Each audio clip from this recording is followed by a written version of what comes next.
Good morning students, आप सभी का वेलकम है यूट्यूब ऑनलाइन क्लासेस पर। प्रीवियस लेक्चर में हम लोगों ने आयनाइजेशन एनर्जी को कंप्लीट कर लिया था। आज के लेक्चर में हम लोग स्टार्ट करने वाले हैं second periodic property, that is electron affinity और gain enthalpy. Electron gain enthalpy और इलेक्ट्रॉन एफिनिटी। अगर हम बात करें यहाँ पे इलेक्ट्रॉन गेन एंथैल्पी और एफिनिटी की, तो दोनों टर्म्स जो है वो आपका सिमिलर टर्म है, ठीक है। बट थोड़ा सा माइन्यूट सा डिफरेंस होता है दोनों के बीच में। वो डिफरेंस क्या होता है देखिएगा ध्यान से, ठीक है। क्या कह रहे हैं, इलेक्ट्रॉन एफिनिटी किसे कहेंगे? The process in which an electron is added to neutral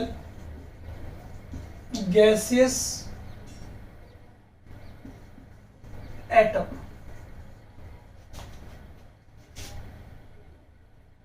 The process in which an electron is added to neutral gaseous atom, then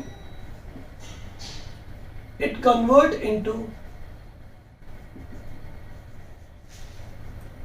negative ion, ठीक है। वो प्रोसेस जिसमें हम किसी न्यूट्रल एटम पर, जैसे सपोज कीजिए हमारे पास क्या है, एक्स है, कोई एलिमेंट है, कोई एटम है एक्स, इस पे आपने इलेक्ट्रॉन किया ऐड, ठीक है। आपने क्या किया, वन इलेक्ट्रॉन को किया इसके ऊपर ऐड। जैसे हम इस न्यूट्रल गैसेस एटम पे इलेक्ट्रॉन को ऐड करते हैं तो ये आपका नेगेटिव चार्ज स्पीसीज में कन्वर्ट हो जाता है। इस प्रोसेस को हम क्या कहेंगे, इलेक्ट्रॉन एफिनिटी, ठीक है। इलेक्ट्रॉन एफिनिटी टर्म जो है यहाँ पर, ठीक है, जहां पे एफिनिटी वर्ड का मतलब क्या होता है, लविंग। क्या होता है, लविंग मींस सिंपली कहें तो इलेक्ट्रॉन लविंग स्पीसीज, ठीक है। इलेक्ट्रॉन एफिनिटी यानी जब किसी न्यूट्रल गैसेस एटम पे इलेक्ट्रॉन को ऐड किया जाए तो उससे ये स्पीसीज आपकी नेगेटिव चार्ज स्पीसीज में कन्वर्ट हो जाता है या इस पे नेगेटिव आयन बन जाता है, ठीक है। इस प्रोसेस को हम कहेंगे इलेक्ट्रॉन एफिनिटी। क्या कहेंगे, इलेक्ट्रॉन एफिनिटी। अब इलेक्ट्रॉन गेन एंथैल्पी क्या होगा, ठीक है, समझ रहे। तो एक्चुअली में इलेक्ट्रॉन गेन एंथैल्पी में प्रोसीजर तो यही होता है।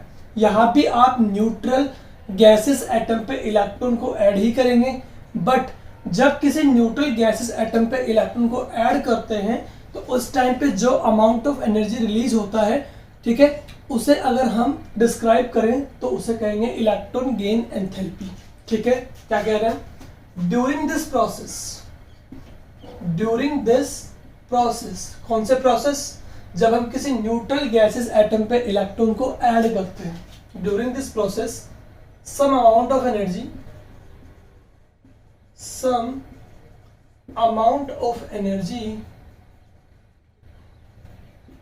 इज रिलीज आउट, ठीक है। जब भी हम किसी न्यूट्रल गैसेस एटम पे इलेक्ट्रॉन को ऐड करेंगे तो यहां से कुछ अमाउंट ऑफ एनर्जी जो है वो आपका रिलीज आउट होता है, ठीक है। So the amount of energy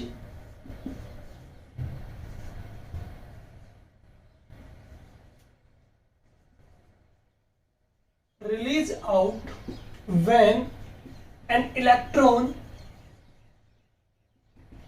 is added to neutral gaseous atom known as electron gain enthalpy। उसे हम क्या कहेंगे, इलेक्ट्रॉन गेन एंथैल्पी कहेंगे, ठीक है। It is measured in kilojoule पर मोल, ठीक है। अब समझिए यहाँ पर इलेक्ट्रॉन एफिनिटी टर्म का मतलब मैंने आपको यहाँ पे एक्सप्लेन किया। इलेक्ट्रॉन एफिनिटी टर्म का मतलब क्या होता है, जब इलेक्ट्रॉन का मतलब इलेक्ट्रॉन से है और एफिनिटी वर्ड का मतलब है लविंग से, यानी इलेक्ट्रॉन लविंग स्पीसीज, यानी किसी न्यूट्रल गैसेस एटम पे जब आप इलेक्ट्रॉन को ऐड करते हैं जिससे ये न्यूट्रल एटम आपका नेगेटिव आयन या नेगेटिव स्पीसीज में कन्वर्ट हो जाए, इस प्रोसेस को तो हम कहेंगे इलेक्ट्रॉन एफिनिटी। क्या कहेंगे? Electron affinity. यानी वो प्रोसेस जिसमें हम एक इलेक्ट्रॉन को ऐड करते हैं किसी न्यूट्रल गैसेस एटम पे, जिससे ये आपका नेगेटिव चार्ज स्पीसीज या नेगेटिव आयन में कन्वर्ट हो जाए। इस प्रोसेस को कहेंगे इलेक्ट्रॉन एफिनिटी, ठीक है। एक्चुअली में इलेक्ट्रॉन गेन एंथैल्पी में भी हम किसी न्यूट्रल गैसेस एटम पे इलेक्ट्रॉन को ऐड ही करते हैं, ठीक है। बट होता क्या है, जब हम किसी न्यूट्रल गैसेस एटम पे इलेक्ट्रॉन को ऐड करेंगे तब आपका कुछ अमाउंट ऑफ एनर्जी यहाँ से रिलीज होता है, ठीक है। तो उस अमाउंट ऑफ एनर्जी को अगर हम डिस्क्राइब कर रहे हैं, the amount of energy which is release out when an electron is added to the neutral gases atom, जब किसी न्यूट्रल गैसेस एटम पे इलेक्ट्रॉन को ऐड किया जा रहा है, दैट टाइम जो अमाउंट ऑफ एनर्जी यहाँ से आपका रिलीज होगा, उस एनर्जी को ही हम क्या करेंगे, इलेक्ट्रॉन गेन एंथैल्पी, ठीक है। और इसे मेजर किया जाता है किसमें, किलो जूल पर मोल में, ठीक है। फटाफट से लीजिए इसका स्क्रीनशॉट। ये हो गई आपके पास में इलेक्ट्रॉन एफिनिटी और इलेक्ट्रॉन गेन एंथैल्पी की डेफिनेशन, ठीक है। और दोनों में जो स्लाइड सा डिफरेंस है वो है, ठीक है। क्या डिफरेंस है नॉर्मल सा, जब किसी न्यूट्रल एटम पे इलेक्ट्रॉन को ऐड किया जाए और ये आपका नेगेटिव चार्ज स्पीसीज में कन्वर्ट हो, इस प्रोसेस को हम कहेंगे electron affinity. But at the same process जो आपका अमाउंट ऑफ एनर्जी रिलीज होता है उसे हम कहेंगे इलेक्ट्रॉन गेन एंथैल्पी। देखिएगा, इलेक्ट्रॉन गेन का मतलब एडिशन, जब किसी न्यूट्रल एटम पे इलेक्ट्रॉन को गेन करें या एक्सेप्ट करें या ऐड करें, तो जो आपका एनर्जी में चेंज होगा, क्या होगा, अमाउंट ऑफ एनर्जी रिलीज होती है, उसे हम कह देंगे इलेक्ट्रॉन गेन एंथैल्पी, ठीक है। तो एनर्जी के टर्म्स में डिस्क्राइब करना इलेक्ट्रॉन एडिशन को, उसे कह रहे हैं इलेक्ट्रॉन गेन एंथैल्पी, ठीक है, जिसको हम किलो जूल पर मोल में डिटरमाइन कर रहे हैं, मेजर कर रहे हैं, ठीक है। फटाफट से लीजिए इसका स्क्रीनशॉट, इसके बाद में हम देखते हैं फटाफट से इसको फैक्टर्स अफेक्टिंग और से कुछ टर्म्स को। देखिए हो गया, चलिए यहां मैं आपसे कुछ बात करूंगा अभी। देखिए क्या, कि जब आप इसे कह रहे हैं कि न्यूट्रल एटम पे इलेक्ट्रॉन हो रहा है आपका ऐड, ठीक है, तो यहाँ पे आपका क्या हुआ, स्पीसीज जो है वो आपका नेगेटिव चार्ज में हुआ कन्वर्ट, इसे मैं कह दूंगा इलेक्ट्रॉन एफिनिटी फर्स्ट। क्या कह देंगे, फर्स्ट। जो कैसा है, अब ये हमने देखा कि जब भी हम किसी न्यूट्रल एटम पे इलेक्ट्रॉन को ऐड करेंगे तो वहां से कुछ अमाउंट ऑफ एनर्जी रिलीज होता है, और जब किसी प्रोसेस से एनर्जी रिलीज होती है तो उसे कहते हैं एक्सोथर्मिक। क्या कहते हैं, एक्सोथर्मिक। अब क्या होगा, एक्स जिस पे ऑलरेडी आपका नेगेटिव चार्ज है, ठीक है, इस पे हमने 1 इलेक्ट्रॉन और ऐड कर दिया, ठीक है। जैसे ही 1 इलेक्ट्रॉन ऐड करेंगे तो एक्स पे चार्ज कितना आ जाएगा, 2 नेगेटिव आ जाएगा, ठीक है। इसे हम कहेंगे electron affinity second, electron affinity second कहेंगे, ठीक है। अब ये जो प्रोसेस है वो कैसा होता है, आपका एंडोथर्मिक होता है। कैसा होता है, एंडोथर्मिक, ठीक है। अब देखिए इसको हमें एक्सप्लेन करना है, यहां से क्वेश्चन अराइज होता है आपका, क्या होता है, why electron affinity second is an endothermic process, endothermic process, ठीक है, कि इलेक्ट्रॉन एफिनिटी सेकंड जो है वो आपका एक एंडोथर्मिक प्रोसेस है। क्यों, इसे एक्सप्लेन कीजिए। देखिएगा फटाफट से कैसे, पहले मैं आपको फटाफट से एक्सप्लेन करता हूं। जब हम किसी न्यूट्रल एटम पे इलेक्ट्रॉन ऐड करते हैं तो वो चार्ज में कन्वर्ट होता है आपका नेगेटिव आयन में, ठीक है, क्लियर है। तो यहां से आपका एनर्जी जो है वो क्या होगा, रिलीज होगा, ठीक है। इसलिए ये फर्स्ट प्रोसेस जो है वो आपका है exothermic.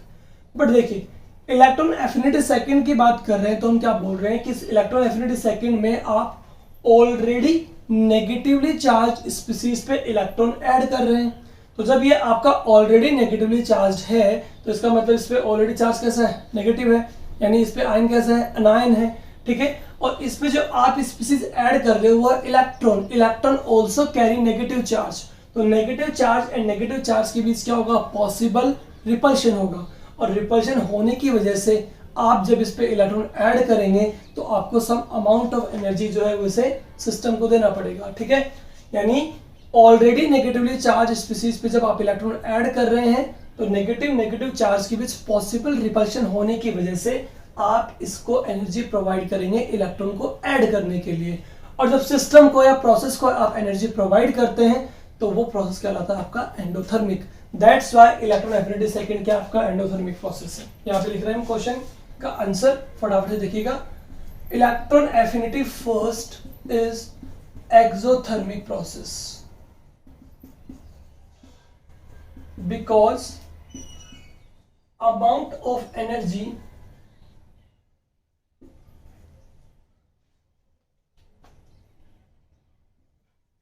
release out on addition of electron on neutral atom। जब भी हम किसी न्यूट्रल एटम पे इलेक्ट्रॉन का एडिशन करते हैं तो वहां से कुछ अमाउंट ऑफ एनर्जी आपका रिलीज होता है, इसे हम कहते हैं exothermic process. But in electron affinity second, electron is added on already negatively charged atom, negatively charged atom, ठीक है। बट अब जब बात करते हैं इलेक्ट्रॉन एफिनिटी सेकेंड की, तो इसमें आप इलेक्ट्रॉन का एडिशन करते हैं ऑलरेडी नेगेटिवली चार्ज स्पीसीज पर। That's why some amount of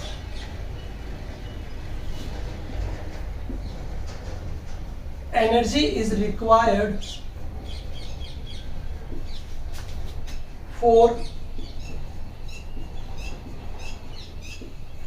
addition of electron due to possible repulsion between electron and already negatively charged atom। ठीक है, क्या कहा हमने कि जो भी आपके पास में ऑलरेडी नेगेटिवली चार्ज एटम है और जिसपे आप इलेक्ट्रॉन ऐड कर रहे हैं, तो दोनों पे चार्ज सेम होने की वजह से दोनों में रिपल्शन होगा, और रिपल्शन होगा बट हमें इलेक्ट्रॉन ऐड करना है, तो इलेक्ट्रॉन को इस पे ऐड करने के लिए आपको सम अमाउंट ऑफ एनर्जी देना पड़ेगा। और जब प्रोसेस में हम किसी सिस्टम पे अमाउंट ऑफ एनर्जी सप्लाई करते हैं तो वो प्रोसेस कहलाएगा आपका endothermic. That's why electron affinity second क्या है आपका एंडोथर्मिक प्रोसेस है। ठीक है, फटाफट से लीजिए इसका स्क्रीनशॉट। इसके बाद हम देखते हैं फैक्टर्स अफेक्टिंग इलेक्ट्रॉन एफिनिटी। यहां से ध्यान रखिएगा, एक क्वेश्चन जो बनता है वो क्या बनता है, क्या बनेगा, why electron affinity second is an endothermic process. इससे पहले क्वेश्चन जो बनेगा वो बनेगा difference between electron gain enthalpy and electron affinity. या आपसे इसकी डेफिनेशन भी पूछ सकते हैं। ठीक है, चलिए फटाफट से स्क्रीनशॉट लीजिए। इसके बाद हम देखते हैं factors affecting electron affinity.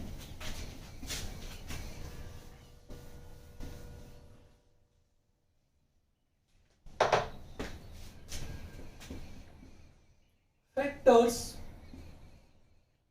affecting electron affinity। ठीक है, एक चीज ध्यान रखिएगा, लास्ट टाइम हमने जो पढ़ा था वो पढ़ा था आईपी, आयनाइजेशन एनर्जी। वहां पे क्या होता है, energy required for removal of electron which is present in outermost shell of an gaseous atom.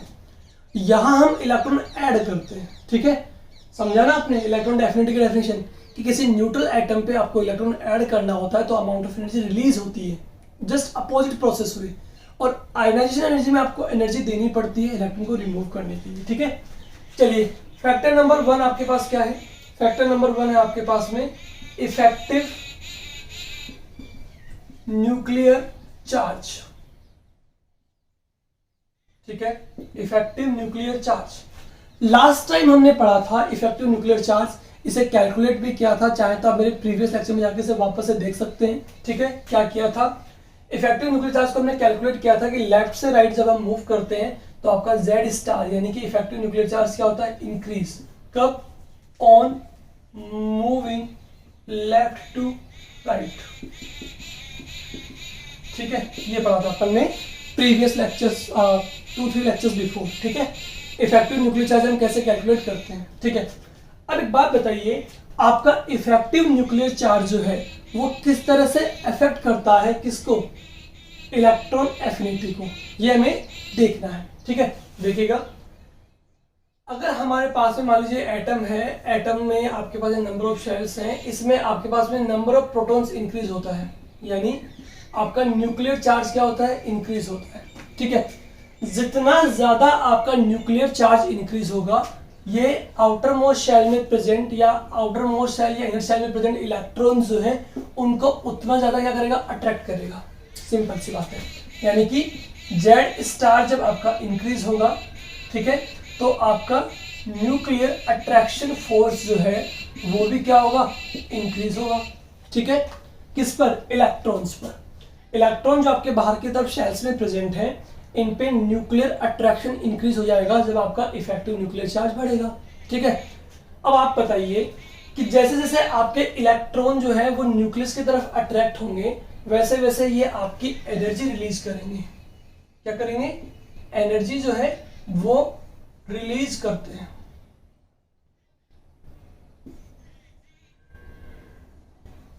ठीक है, एनर्जी रिलीज क्या होगा, आपका इंक्रीज होगा। ठीक है, क्या कहा हमने कि जैसे से आपका इफेक्टिव न्यूक्लियर चार्ज इंक्रीज होता है, यानी न्यूक्लियस में प्रेजेंट पॉजिटिव चार्ज इंक्रीज होता है, वैसे वैसे आउटर मोस्ट शेल में प्रेजेंट इलेक्ट्रॉन न्यूक्लियस की तरफ अट्रैक्ट होते हैं। ठीक है, न्यूक्लियस की तरफ अट्रैक्ट होंगे तो क्या होगा, अमाउंट ऑफ एनर्जी रिलीज करेंगे।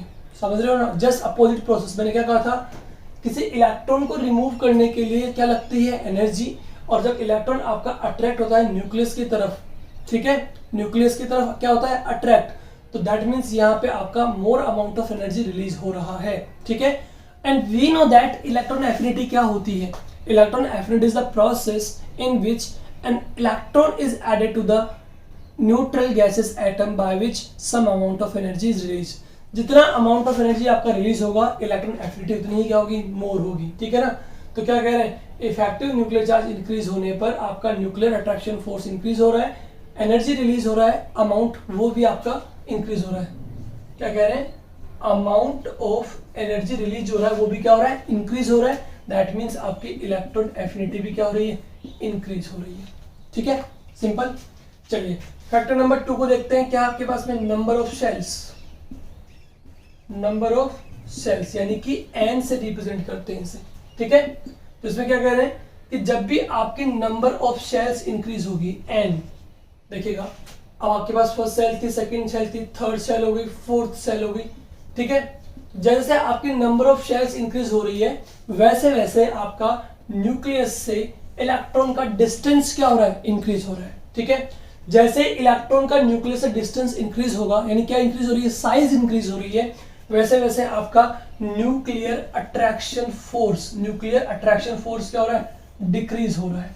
ठीक है, अब न्यूक्लियस का अट्रैक्शन फोर्स अगर आपका डिक्रीज होगा तो इलेक्ट्रॉन जो है ना उतना स्टेबल नहीं होगा, और जो अमाउंट ऑफ एनर्जी यहाँ से रिलीज होगी वो भी लो होगी। ठीक है ना, तो क्या कह रहे हैं कि जो अमाउंट ऑफ एनर्जी जो है,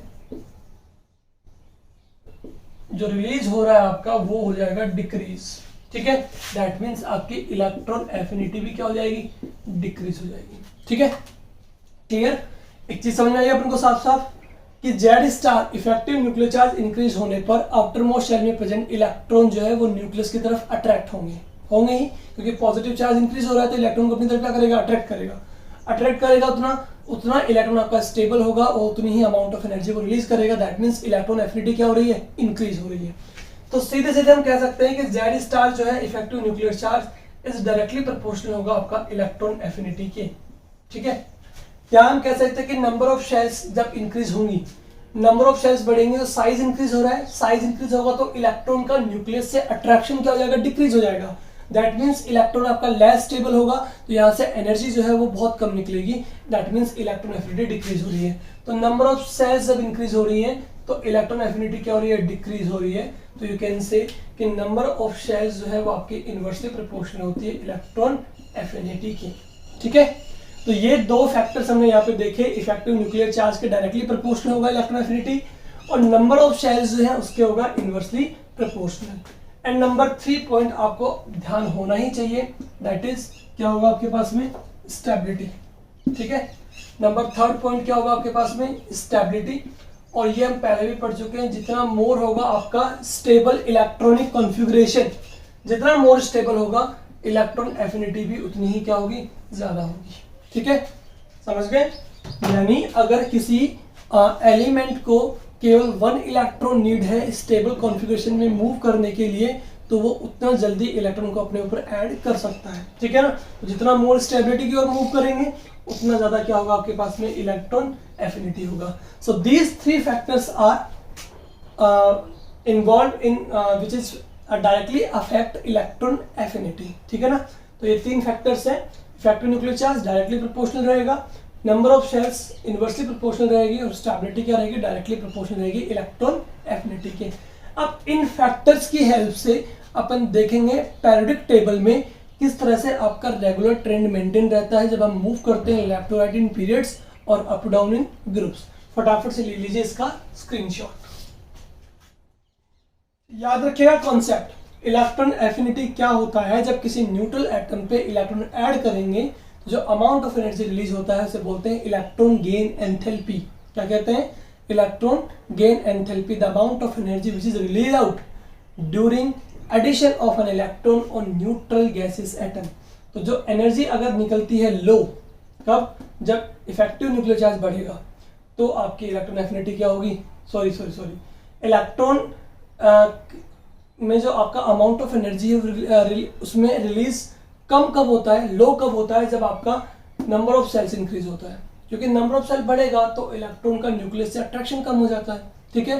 तो एनर्जी कम रिलीज होगी, तो वहां पे आप कह सकते हैं इलेक्ट्रॉन एफिनिटी कम हो गया या इलेक्ट्रॉन गेन एंथैल्पी कम हो गया है।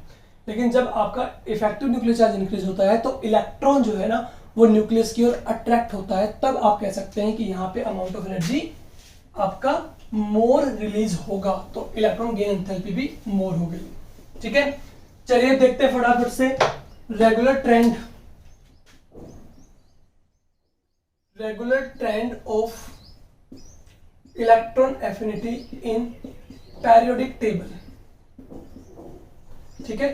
देखिए, वी नो दैट जब हम पेरियोडिक टेबल में लेफ्ट टू राइट मूव करते हैं, कहां से कहां? Left to right, left to right. तो आपको पता है लेफ्ट टू राइट मूव करने पे इफेक्टिव न्यूक्लियर चार्ज जो है वो आपका इंक्रीज होता है और नंबर ऑफ सेल्स क्या रहती हैं? कांस्टेंट रहती है, ठीक है? तो नंबर ऑफ सेल फिक्स रहेगी, ठीक है? नंबर ऑफ सेल फिक्स रहेगी तो इफेक्टिव न्यूक्लियर चार्ज होगा आपका इंक्रीज। जब लेफ्ट से राइट मूव करेंगे तो इफेक्टिव न्यूक्लियर चार्ज इंक्रीज होगा, तो आउटर मोस्ट सेल जो आपकी फिक्स है उसमें प्रेजेंट इलेक्ट्रॉन जो है ना वो आपके धीरे धीरे न्यूक्लियर अट्रैक्शन की तरफ मूव करते हैं, यानी न्यूक्लियस की तरफ अट्रैक्ट होते हैं। न्यूक्लियस की तरफ अट्रैक्ट होंगे तो धीरे धीरे आपका स्टेबल होंगे, ठीक है? और उनके अमाउंट ऑफ एनर्जी जो है वो मोर रिलीज होंगे, दैट मीन इलेक्ट्रॉन एफिनिटी क्या होगी? इंक्रीज होगी। हम ऑलरेडी फैक्टर्स अफेक्टिंग में देख चुके हैं कि इफेक्टिव न्यूक्लियर चार्ज के इलेक्ट्रॉन एफिनिटी डायरेक्टली प्रोपोर्शनल होती है, तो यहाँ पे इलेक्ट्रॉन एफिनिटी इंक्रीज होगी। जब हम मूव करते हैं अप टू डाउन, अप से डाउन मूव करते हैं तो जेड स्टार यानी इफेक्टिव न्यूक्लियर चार्ज होता है कांस्टेंट, नंबर ऑफ सेल्स होती है इंक्रीज, और वी नो दैट कि जब नंबर ऑफ सेल्स इंक्रीज होगी तो न्यूक्लियर अट्रैक्शन कम हो जाएगा, तो इलेक्ट्रॉन एफिनिटी कम हो जाएगी। तो एन जो है वो इनवर्सली प्रोपोर्शनल है आपके इलेक्ट्रॉन एफिनिटी के, दैट मींस इलेक्ट्रॉन एफिनिटी क्या होगी? डिक्रीज हो जाएगी, ठीक है? तो रेगुलर ट्रेंड में हमने देख लिया कि पेरियोडिक टेबल में लेफ्ट टू राइट मूव करने पे इलेक्ट्रॉन एफिनिटी इंक्रीज होती है और अप से डाउन मूव करने पे इलेक्ट्रॉन एफिनिटी डिक्रीज होती है, ठीक है? अब इस रेगुलर ट्रेंड के अकॉर्डिंग मैं आपको क्वेश्चन दे रहा हूं। यहाँ पे क्वेश्चन क्या है मेरा? अरेंज, क्वेश्चन देखिएगा यहाँ पे, arrange the following, arrange the following increasing in increasing order of their electron affinity, ठीक है? पहला क्वेश्चन आपके पास में क्या है? Fluorine, oxygen, nitrogen. Second question क्या है? Lithium, sodium, potassium and rubidium. आपको पहले ये देखना पड़ेगा कि जो आपको क्वेश्चन गिवन है वो किस ट्रेंड में आपके पास में है। फ्लोरीन, ऑक्सीजन, नाइट्रोजन, ये है आपका लेफ्ट टू राइट। क्या है? Left to right. जब बात करें लिथियम, सोडियम, पोटेशियम, रुबिडियम, आपके ग्रुप नंबर 1 के एलिमेंट्स है। हे लीना ने कहा, रूबी से जेफिरे, ठीक है ना? दैट मींस ये आपका है अप टू डाउन ट्रेंड आपके पास। जब लेफ्ट टू राइट मूव करते हैं तो आपको पता है क्या होता है, इलेक्ट्रॉन एफिनिटी होती है इंक्रीज। तो इसका मतलब सबसे राइट में कौन है आपके पास में, फ्लोरीन है। ठीक है, तो आंसर जब हम करेंगे तो फर्स्ट का आंसर हमारे पास क्या जाएगा, सबसे राइट में कौन है, फ्लोरीन। तो फ्लोरीन की इलेक्ट्रॉन एफिनिटी सबसे हाईएस्ट होगी, वैसे भी हाईएस्ट होगी। रीजन आपको पता होना चाहिए कि फ्लोरीन जो है ना उसको एक इलेक्ट्रॉन की नीड है to convert into stable gas configuration, that is neon configuration. ठीक है ना। उसके बाद कौन है, ऑक्सीजन, और उसके बाद कौन है आपका, नाइट्रोजन। ये आंसर हो गया आपके फर्स्ट क्वेश्चन का। ठीक है, लेफ्ट टू राइट मूव करने पे इलेक्ट्रॉन एफिनिटी क्या होती है, इंक्रीज। जो सबसे राइट साइड में होगा उसको सबसे लेस इलेक्ट्रॉन की नीड होगी to convert into stable gas configuration. ठीक है, नंबर टू की बात करेंगे तो क्या आपके पास में lithium, sodium, potassium, rubidium up से डाउन जा रहे हैं। अप से डाउन जब हम मूव करते हैं तो आपके इलेक्ट्रॉन एफिनिटी क्या होती है, डिक्रीज होती है। तो देखिएगा lithium, sodium, potassium and rubidium, इनमें सबसे ज्यादा इलेक्ट्रॉन एफिनिटी किसकी हो जाएगी, लिथियम की, बिकॉज ये सबसे टॉप एलिमेंट है। डाउन द ग्रुप जाएंगे नंबर ऑफ सेल्स बढ़ेगी तो इलेक्ट्रॉन एफिनिटी कम हो जाती है। ठीक है, तो सबसे स्ट्रॉन्ग जिसका इलेक्ट्रॉन एफिनिटी है वो कौन है, लिथियम, देन कौन होगा आपका, सोडियम, देन कौन होगा आपका, पोटेशियम, देन कौन होगा आपका, रुबिडियम। सबसे लीस्ट किसका होगा, रुबिडियम का होगा। ठीक है, क्योंकि नीचे जब जाते हैं ना अपन तो इलेक्ट्रॉन रिलीज करने की टेंडेंसी बढ़ती है, ना कि इलेक्ट्रॉन गेन करने की। क्यों, क्योंकि डाउन द ग्रुप जाने पे न्यूक्लियस से अट्रैक्शन वीक हो रहा है ना, न्यूक्लियस से अट्रैक्शन वीक हो रहा है, इसका मतलब इलेक्ट्रॉन जो है वो न्यूक्लियस से लेस अट्रैक्टेड है, तो इलेक्ट्रॉन को रिमूव कर पाना आसान है। ठीक है ना, it is easy to remove electron. ठीक है, जिसका साइज सबसे ग्रेटर हो। ठीक है, तो ये आपका हो गया आंसर। ठीक है, फटाफट से ले लीजिए इसका स्क्रीनशॉट। इसके बाद हम स्टार्ट करते हैं एक्सेप्शन केसेस। ठीक है, exceptions of electron affinity.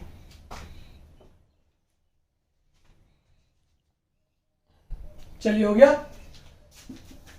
Screenshot आपने ले लिया होगा। अब देखते हैं फटाफट से एक्सेप्शंस ऑफ इलेक्ट्रॉन एफिनिटी, या फिर कहें तो breaking regular trend of electron affinity. Breaking regular trend of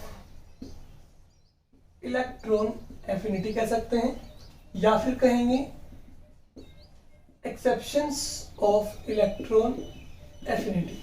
ठीक है, सबसे पहले हम ब्रेकिंग ट्रेंड या breaking regular trend of electron affinity को पढ़ेंगे इन पीरियड्स। कहाँ पढ़ेंगे, इन पीरियड्स। ठीक है, इन पीरियड्स की अगर हम बात करते हैं, यानी कि लेफ्ट टू राइट जब हम मूव करते हैं तो हमें कौन कौन से एक्सेप्शनल केसेस देखने को मिलेंगे, उसके बारे में सबसे पहले बात कर लेते हैं। फर्स्ट क्वेश्चन जब हमारे पास यहाँ पे रहेगा वो रहेगा किसका, कार्बन एंड नाइट्रोजन का। ठीक है, अकॉर्डिंग टू रेगुलर ट्रेंड हम बात करते हैं left to right. According to regular trend होना क्या चाहिए, नाइट्रोजन आपका मोर इलेक्ट्रॉन एफिनिटी होना चाहिए किससे, कार्बन से होना चाहिए, शुड बी, है ना, it should be, it should be होना चाहिए, because left to right move करने पे इलेक्ट्रॉन एफिनिटी इंक्रीज होती है, तो नाइट्रोजन की इलेक्ट्रॉन एफिनिटी कार्बन से क्या होनी चाहिए, मोर होनी चाहिए ऑब्वियसली। बट क्या होगा जब हम यहाँ पे बात करेंगे कार्बन और नाइट्रोजन में, तो हम लिखेंगे सबसे पहले इसका इलेक्ट्रॉनिक कॉन्फ़िगरेशन। कार्बन का क्या होगा, इसमें total number of 6 electron present होते हैं आपके, that means 1s2 2s2 2p2 होगा, that is outer most electronic configuration. Nitrogen की बात करें 7 इलेक्ट्रॉन्स होंगे, 1s2 2s2 2p3, ये हो गया। इसकी बात करें नाइट्रोजन की तो अपने लास्ट, है ना, आयनाइजेशन एनर्जी जब पढ़ी थी तो पता भी क्या था, नाइट्रोजन का इलेक्ट्रॉनिक कॉन्फ़िगरेशन होता है हाफ फील्ड, क्योंकि p सब शेल में टोटल कितने इलेक्ट्रॉन है, 3, दैट मीन्स इसका इलेक्ट्रॉनिक कॉन्फ़िगरेशन कैसा है आपका, हाफ फील्ड। जिनका होता है हाफ फील्ड वो होते हैं स्टेबल। ठीक है, तो अगर हम आईपी की बात यहाँ पे करते हैं, आयनाइजेशन एनर्जी की, तब तो हम ये कहते हैं कि यस इसकी हाई होगी। क्यों, क्योंकि इसमें से इलेक्ट्रॉन रिमूव कर पाना इजी नहीं है। बट यहाँ पे बात इलेक्ट्रॉन रिमूव की नहीं हो रही है, यहाँ बात हो रही है आपके इलेक्ट्रॉन एडिशन की। ठीक है, कि जब हम न्यूट्रल गैसेस एटम पे इलेक्ट्रॉन ऐड करते हैं तो किस में से आपका more amount of energy release होगा, उसकी इलेक्ट्रॉन गेन एंथैल्पी मोर होगी। ठीक है, तो ये तो आपका स्टेबल है ना ऑलरेडी। जब आपका ये स्टेबल है तो इस पे इलेक्ट्रॉन एडिशन जो है वो इजी नहीं होगा, ठीक है ना। Electron addition is not easy on nitrogen because it has half filled electron configuration, so it is already stable। क्या कहा हमने कि नाइट्रोजन का इलेक्ट्रॉनिक कॉन्फ़िगरेशन जो है कैसा आपका हाफ फील्ड है। हाफ फील्ड इसका मतलब स्टेबल है। जब ये ऑलरेडी स्टेबल है तो ये अपने ऊपर इलेक्ट्रॉन का एडिशन क्यों करवाएगा, समझ रहे हैं ना आप। Why it is required to addition of electron on their outermost subshell? Because it is half filled electronic configuration. It has half filled electronic configuration, so it is already highly stable. So it doesn't require any addition of electron. और इस पे electron का addition इतना easy नहीं होगा। But बात करते हैं कार्बन की, देखिए क्या हो गया। After addition of one electron, जब इस पे एक इलेक्ट्रॉन ऐड करेंगे तो ये आपका P2 से कन्वर्ट किस में जाएगा, P3 में, ठीक है। और P3 क्या होता है आपका हाफ फील्ड इलेक्ट्रॉनिक कॉन्फ़िगरेशन यानी स्टेबल, ठीक है। क्या कहेंगे, after addition of one electron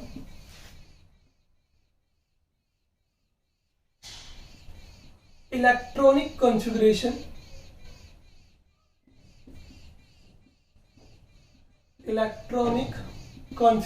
of carbon convert into half filled, that is highly stable, ठीक है, समझे। तो कार्बन के अंदर आपका इलेक्ट्रॉन एडिशन क्या है, इजी है, ठीक है। सो electron can be easily added to carbon, ठीक है। कार्बन पे इलेक्ट्रॉन एडिशन क्या है, इजी है, बिकॉज जैसे ही हम इस पे इलेक्ट्रॉन का एडिशन करते हैं तो ये P2 से किस में कन्वर्ट हो जाएगा, ये P2 से कन्वर्ट हो जाएगा 2s2 2p3 में कन्वर्ट हो जाएगा, ठीक है। और P3 क्या है आपका half filled electronic configuration that is stable. तो ये अपने आप को स्टेबल में कन्वर्ट करने के लिए, अभी कहा था ना मैंने, स्टेबिलिटी क्या होती है, directly proportional two electron affinity. जो एलिमेंट जितना ज्यादा स्टेबिलिटी की ओर मूव करना चाहेगा उस पर इलेक्ट्रॉन एडिशन उतनी जल्दी हो जाएगा, ठीक है। सपोज कीजिए किसी एलिमेंट पे अगर आपको हाफ फील्ड में कन्वर्ट करने के लिए, जैसे सपोज कीजिए बोरोन ही है आपके पास, क्या है, बोरोन है, तो बोरोन में 2s2 2p1 होगा। अब इसे भी अगर आपको हाफ फील्ड में कन्वर्ट करना है तो आपको 2 इलेक्ट्रॉन्स की नीड है, और आपको पता है 2 इलेक्ट्रॉन एडिशन करना इतना इजी नहीं होता, बिकॉज फर्स्ट इलेक्ट्रॉन ऐड करना आसान है ना, वहां पे अमाउंट ऑफ एनर्जी रिलीज होता है, पढ़ा भी अपन ने। बट जब सेकंड इलेक्ट्रॉन ऐड करते हैं तो आप करते हैं ऑलरेडी नेगेटिव चार्ज स्पीसीज पर, तो वहां पे इलेक्ट्रॉन एडिशन करने के लिए आपको एनर्जी देनी पड़ती है, ठीक है ना। तो इलेक्ट्रॉन एफिनिटी सेकंड इतना इजी नहीं होता, इसीलिए इन तीनों में से कार्बन का इलेक्ट्रॉन एफिनिटी सबसे हाई होगा, बिकॉज इस पे इलेक्ट्रॉन ऐड करना सबसे इजी है, ठीक है। और इलेक्ट्रॉन ऐड होगा भी इसलिए बिकॉज जैसे इलेक्ट्रॉन ऐड होता है तो ये आपका हाफ फील्ड इलेक्ट्रॉनिक कॉन्फ़िगरेशन में चेंज हो जाएगा, जो कि आपका स्टेबल है। That's why we can say electron affinity of carbon is higher than nitrogen. बल्कि ये था रेगुलर ट्रेंड कि आपका नाइट्रोजन का हाई होना चाहिए as compare to the carbon की, ठीक है। बट आपका कार्बन की इलेक्ट्रॉन एफिनिटी नाइट्रोजन से हाई होगी, ठीक है। फटाफट से ले लीजिए इसका स्क्रीनशॉट, इसके बाद में एक और क्वेश्चन मैं आपको यहाँ पे करवा रहा हूँ, ठीक है। हो गया, चलिए अब देखिए नेक्स्ट क्वेश्चन या नेक्स्ट एक्सेप्शनल केस क्या आपके पास हो सकता है, ठीक है। चलिए देखते हैं। सेकंड एक्सेप्शन केस आपके पास में यहाँ पे आ रहा है, वो आ रहा है किसका, लिथियम एंड बोरोन का। लिथियम की बात करेंगे तो बोलेंगे कि इसका इलेक्ट्रॉनिक कॉन्फ़िगरेशन होगा 1s2 2s1, जबकि इसका होगा 1s2 2s2 2p1। मैंने अभी आपको बताया था कि बोरोन के अंदर अगर आपको स्टेबल कॉन्फ़िगरेशन में मूव करना है तो यहाँ पे 2 इलेक्ट्रॉन ऐड करना होगा, ठीक है। और 2 इलेक्ट्रॉन एडिशन जो है ना, addition of 2 electron is not easy because electron affinity second is an endothermic process. कैसा प्रोसेस होता है? एंडोथर्मिक प्रोसेस है, ठीक है। वहीं बोरोन की बात करें तो बोरोन में आप इलेक्ट्रॉन इजीली ऐड कर सकते हैं बिकॉज यहाँ पे आउटर मोस्ट इलेक्ट्रॉनिक कॉन्फ़िगरेशन क्या है आपका 2s1। जैसे इस पे इलेक्ट्रॉन ऐड करेंगे तो ये क्या बन जाएगा 1s2 2s2 that is full filled electron configuration. क्या हो गया? Full filled electron configuration that is highly stable, ठीक है। तो ये भी क्या हुआ, लिथियम पे आप जब इलेक्ट्रॉन ऐड करेंगे तो ये आपका फुल फिल्ड इलेक्ट्रॉनिक कॉन्फ़िगरेशन में चेंज हो जाएगा जो आपका हाईली स्टेबल है, इसीलिए इस पे इलेक्ट्रॉन एडिशन इजी होगा as compare to the boron के। So we can say lithium का इलेक्ट्रॉन एफिनिटी बोरोन से क्या होगा? हाई होगा, ठीक है। समझ गया मेरी बात को? क्लियर है? ठीक है। The electron gain enthalpy of lithium is more than boron even according to the regular trend. आपका लेफ्ट टू राइट मूव करने पे इलेक्ट्रॉन एफिनिटी इंक्रीज होता है, फिर भी लिथियम का इलेक्ट्रॉन एफिनिटी क्या होगा? मोर होगा as compare to the boron के, ठीक है। ये हमारे पास में आ गया सेकंड एक्सेप्शनल केस। इसके अलावा मैं आपसे बात करूं ग्रुप नंबर, एक नोट कर लीजिएगा, यहाँ पे नोट लिखिएगा, ठीक है। Group number 2, group number 12 and group number 18, in elements की इलेक्ट्रॉन एफिनिटी जो होती है वो 0 होगी। क्या होगी? 0। बिकॉज ग्रुप नंबर 18 में कौन आ रहा है? आपके नोबल गैसेस। कौन आ रहा है? Noble gas. तो नोबल गैसेस जो होंगे, ठीक है, due to full filled electron configuration, ठीक है। आसान से मैं बोल रहा हूं। ग्रुप नंबर 18 के एलिमेंट्स को देख लीजिए। 12 में कौन आ रहा है? जिंक, ठीक है, कैडमियम एंड मर्करी, ठीक है। ग्रुप नंबर 2 कौन आ रहा है आपका? Beryllium, boron, sorry beryllium, magnesium, ठीक है, कैल्शियम, इस तरह के एलिमेंट्स आ रहे हैं। बेटा मांगे कार स्कूटर वाला, ठीक है। और जिंदगी कैंडी होगी, zinc, cadmium, mercury. Group number 18 Harbhajan ने आरती करके 0 रन बनाए। ये सारे एलिमेंट्स जो होते हैं वो होते हैं फुल फिल्ड इलेक्ट्रॉन कॉन्फ़िगरेशन वाले।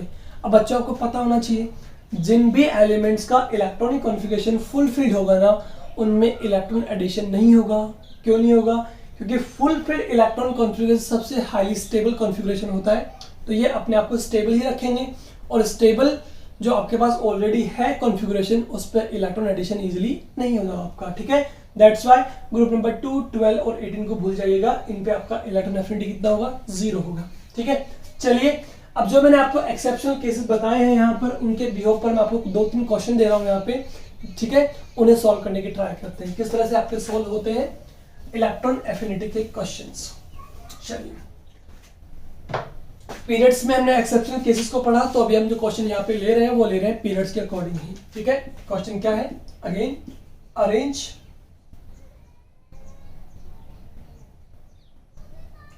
these elements into increasing order of electron affinity, ठीक है। कुछ एलिमेंट्स के ग्रुप यहाँ पे आपको गिवन है, उनको आपको अरेंज करना है in increasing order of electron affinity, ठीक है, या इलेक्ट्रॉन गेन एंथैल्पी। नंबर 1 आपके पास क्या गिवन है? बोरोन, कार्बन, नाइट्रोजन, ठीक है, ऑक्सीजन एंड फ्लोरीन, ठीक है। माइंड में क्या रखना आपको? एक्सेप्शनल केस को माइंड में रखना है, ठीक है। तो आपको याद होगा कि एक्सेप्शनल केस आपके पास कौन था? Boron, sorry carbon and nitrogen था ना। तो हमें पता है लेफ्ट से राइट की तरफ मूव करते हैं तो इलेक्ट्रॉन एफिनिटी क्या होती है आपकी? इंक्रीज होती है। तो आंसर क्या होगा? सबसे मोर किसका होगा? फ्लोरीन का। देन किसका होगा? ऑक्सीजन का। क्यों होगा फ्लोरीन का सबसे मोर? तो आपको पता ही है, ये कार्बन जो है ना उस पे एक इलेक्ट्रॉन ऐड करने पे ये हाफ फिल्ड कॉन्फ़िगरेशन में चेंज होता है, जबकि फ्लोरीन को एक इलेक्ट्रॉन ऐड करते ही ये फुल फिल्ड में चेंज हो जाएगा, ठीक है। वैसे भी देख सकते हैं आप, ठीक है। और वैसे आपको ट्रेंड भी पता है, लेफ्ट टू राइट मूव करने पे इलेक्ट्रॉन एफिनिटी क्या होगी? इंक्रीज ही होगी, क्योंकि न्यूक्लियर अट्रैक्शन बढ़ता है, इफेक्टिव न्यूक्लियर चार्ज इंक्रीज होता है। बट इन दोनों में हमने पढ़ा था एक्सेप्शनल केस, तो इसको हम यहाँ पे नोट करेंगे कि कार्बन और नाइट्रोजन में से मोर किसका होता है, कार्बन का, तो कार्बन पहले आएगा, ठीक है, देन आपका boron, that is our answer, ठीक है। क्वेश्चन नंबर 2 यहाँ पे आपको एक बार दिया हुआ है, क्या क्या आपको मिला हुआ है, लिथियम, ठीक है, बेरिलियम, बोरोन, कार्बन, नाइट्रोजन, ये ग्रुप ऑफ एलिमेंट्स आपको यहाँ पे गिवन है। इन ग्रुप ऑफ एलिमेंट्स को आपको अरेंज करना है in increasing order of electron affinity. बताइए, पहला एक्सेप्शन केस आपको देखने को मिलता है यहाँ पर कार्बन नाइट्रोजन में, और सेकंड एक्सेप्शन केस देखने को मिलता है आपको लिथियम बेरिलियम में, ठीक है ना। तो क्या करेंगे आप, देखिए सबसे मोर इलेक्ट्रॉन एफिनिटी किसकी हो गई यहाँ पर आपके साफ साफ, किसकी हो गई, सबसे मोर इलेक्ट्रॉन एफिनिटी जो हो गई वो किसकी हो गई, कार्बन की, देन नाइट्रोजन की, क्योंकि ये एक्सेप्शनल केस है, ठीक है।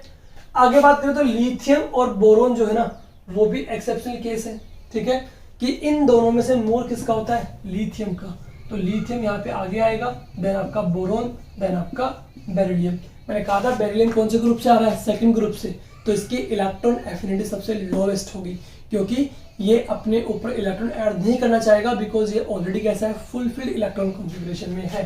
That is our answer number 2, ठीक है, समझ गए। अब एक और चीज, जिस तरह से कार्बन और नाइट्रोजन की इलेक्ट्रॉन एफिनिटी में कार्बन आपका हाई इलेक्ट्रॉन एफिनिटी का होता है, वैसे ही अगर मैं बात करूं सिलिकॉन और फास्फोरस में से, तो सिलिकॉन किसके नीचे आ रहा है, कार्बन के नीचे, फास्फोरस नाइट्रोजन के नीचे, तो मोर किसका होगा, सिलिकॉन का होगा, ठीक है ना। मतलब जो आपका एक्सेप्शन केस ग्रुप नंबर 14 और 15 में लग रहा है, वैसा ही आपका नीचे की तरफ भी लगेगा, ठीक है। तो यहाँ पर हमने कंप्लीट किया हमारा breaking regular trend of electron affinity in periods, और नेक्स्ट लेक्चर में हम लोग लेंगे breaking trends of electron affinity in groups, ठीक है। साथ में इलेक्ट्रॉन एफिनिटी की एप्लीकेशंस को भी डिस्कस करेंगे। तो नेक्स्ट लेक्चर में हमारा इलेक्ट्रॉन गेन एंथैल्पी या इलेक्ट्रॉन एफिनिटी जो है वो कंप्लीट हो जाएगा, ठीक है बच्चों। तो आज के लेक्चर में इतना ही, मिलते हैं नेक्स्ट लेक्चर में न्यू टॉपिक के साथ। Thank you so much.